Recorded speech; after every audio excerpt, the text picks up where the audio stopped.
Chair condition भी देखो खाली जरीटा अछि रखिया पाई छी कोन चिरा हे जरीटा बोली कहबा पर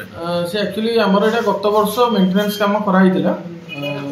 जो ग्रेडिंग और सीलिंग प्लास्टर सब हितला हमें आशा करथुल जे ए वर्ष प्रॉब्लम हबनी वर्षा सीजन में ए वर्ष प्रॉब्लम हे जोटा कि फर्दर इंटीमेशन देई छी हमर सिविल विंग की से माने आउथरे रिपेयर काम करी इकलाने होची पानी जो गळुच के दिन गेला आपनकर जुलाई मास रो स्टार्ट हे गेलानी वर्षा जेबेटू होची सेबेटू कंटीन्यूअसली वर्षा जेबे होता परदिन पानी होची ई को साबन से पटर भी होची एई मोर जो बिल्डिंग टा अछि दुईटा रूम रे होची और टाउन 1 सेक्शन टाउन 2 सेक्शन दुईटा सेक्शन अच्छा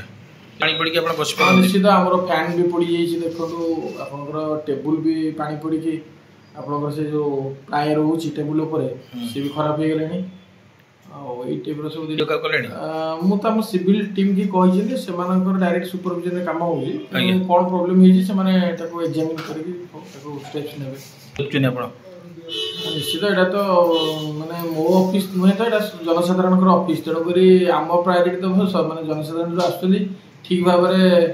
से बसतु ये बसापी स्कोप पातु एवं आपणकर ठीक सर्विस पातु यदि वर्षा दिन टे प्रोब्लेम होची जोटा कि बाहर भी वाटर लैगिंग टी रोचे और सीलिंग रू पानी गलुची दुईटापी आम आम उच्चस्थ कर्मचारी की जनईचु आम अधिकारी की जनईचु सी कार्यानुष्ठान ग्रहण करेंगे।